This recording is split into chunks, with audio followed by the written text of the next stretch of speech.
This Solenopsis invicta fire ant queen has landed on the edge of a swamp. She may be far from her native habitat, but the fire ants are well known for their ability to adapt. Competition for food will be fierce. She will need to raise an army quickly to compete with the local predators.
Predators are loose in the nest. The larvae must be protected.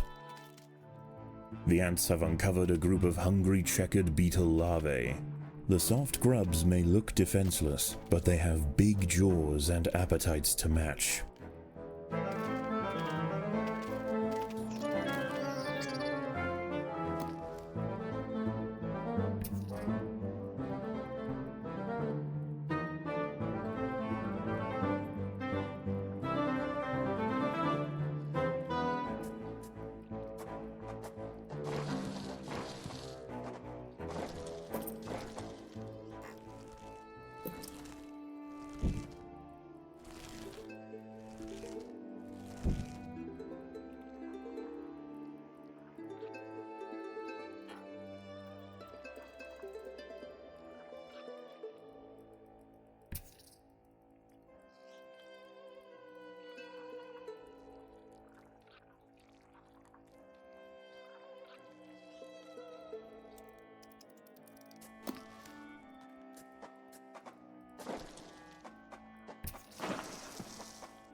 Predators are loose in the nest. The larvae must be protected.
Predators are loose in the nest.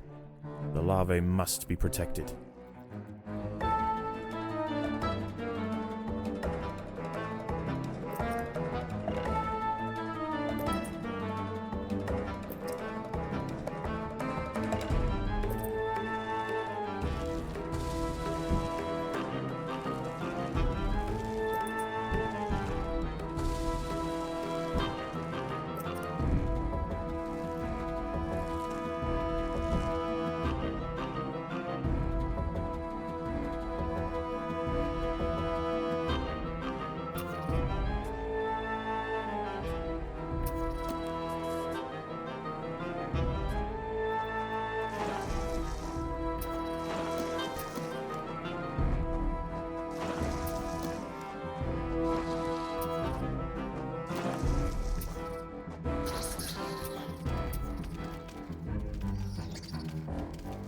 Predators are loose in the nest. The larvae must be protected.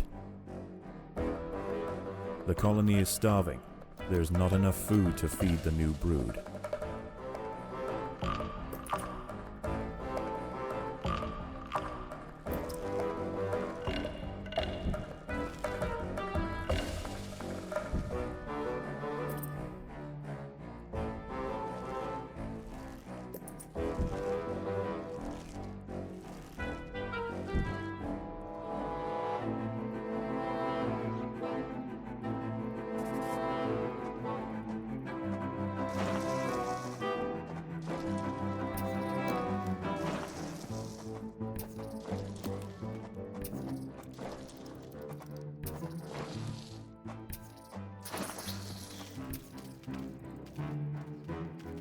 Predators are loose in the nest. The larvae must be protected.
The colony lies in the shadow of a great titan to the north, an American bullfrog. This large female has found the perfect spot to feed. Sheltered by foliage and in the path of many wandering insects and smaller amphibians, she has no reason to move on. Eventually she will need to be displaced, but for now, the fire ants have more pressing business to attend to. Many of the milkweed plants growing nearby are infested with aphids. Their honeydew excretions present an ideal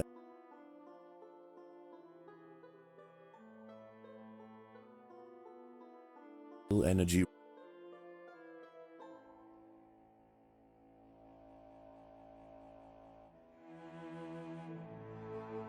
rich food source for the fire ants.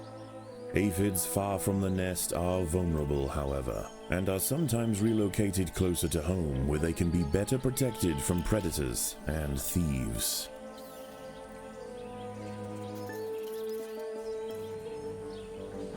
The boggy soil surrounding the nest is lacking in nitrogen and phosphorus, nutrients vital for plants to photosynthesize and grow.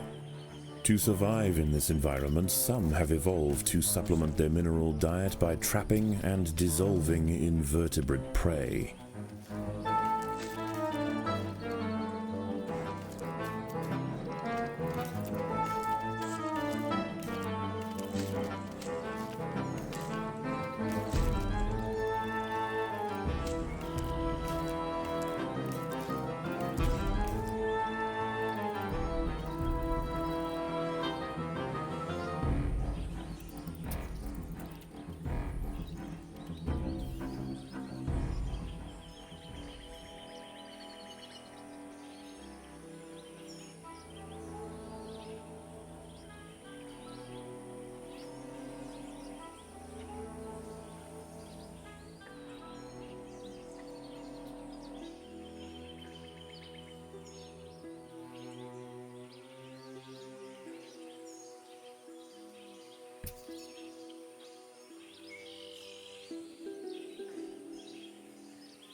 A magnolia green jumping spider, Lysoman viridis, has ambushed a fire ant.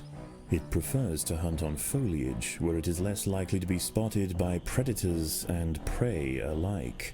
Out on the ground, it's more vulnerable, but that won't stop it from snacking on lone ants far from the safety of the nest. As the sun sets, the local amphibians begin to emerge from moist crevices near the water's edge. Lone invertebrates will be picked off quickly. The ants should travel in numbers or not at all.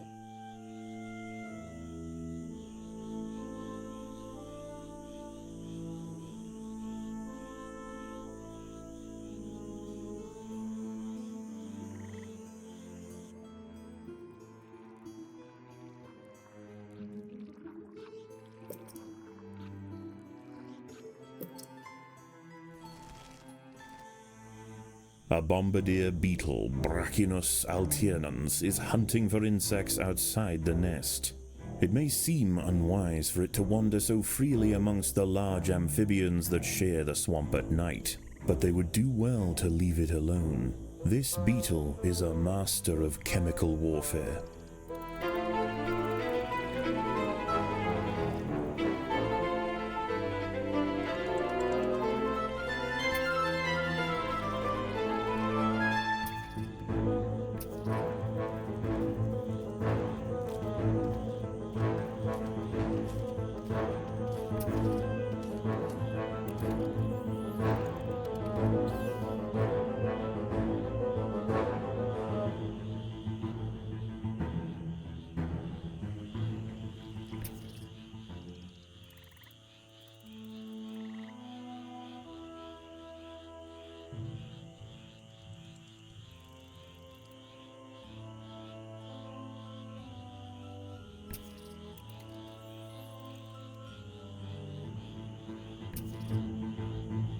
At night,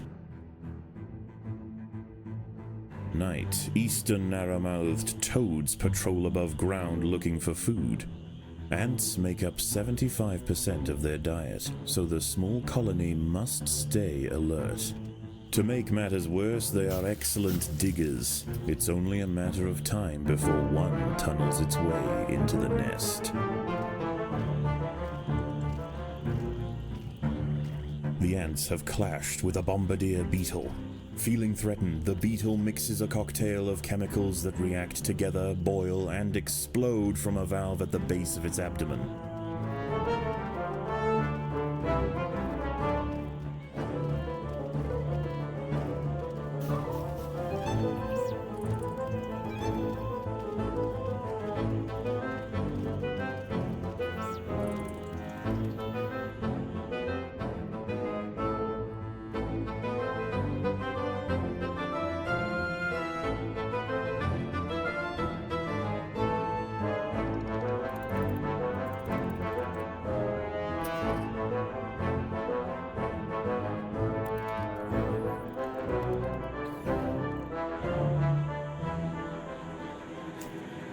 The ants have been attracted to secretions of nectar produced by a yellow pitcher plant. In order to feed, however, the ants must position themselves precariously over a deep vat of digestive liquid. Waxy deposits on the rim ensure that any ant that steps too far in won't be stepping out again. The queen is in imminent danger.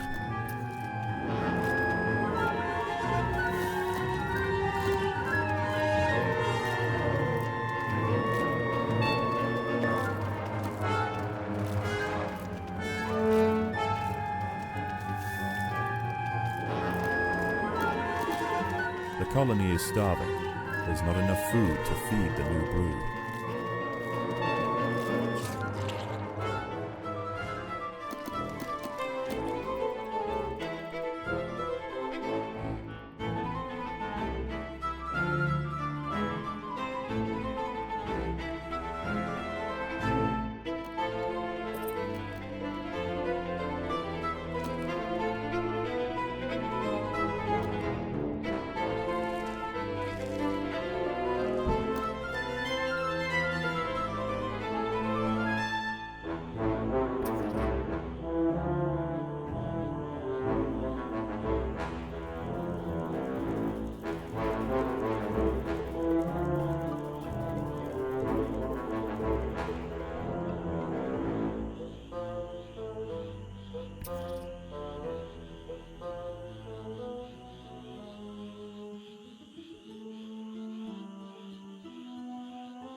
The battle has begun.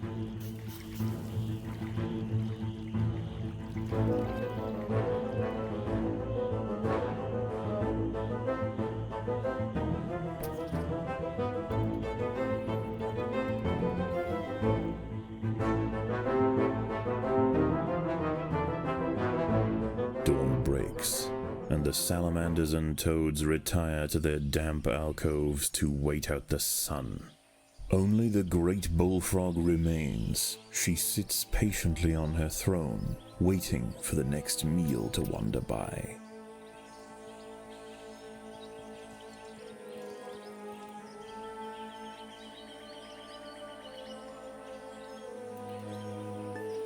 Defenseless caterpillars exposed on the underside of leaves are a welcome snack for the passing fire ants. The colony should take advantage while it can. Few meals surrender so willingly. The fire ants and big-headed ants have met in their first skirmish.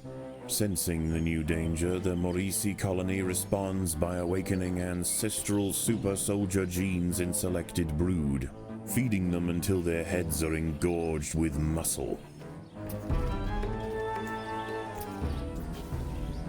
The ants have set upon a green lynx spider, Puccetia viridans. She prefers to hunt on pitcher plants, but out in the open, she loses her advantage. Far from defenseless, however, when threatened she can spit venom up to 30 centimeters from her fangs.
The colony is starving. There's not enough food to feed the new brood.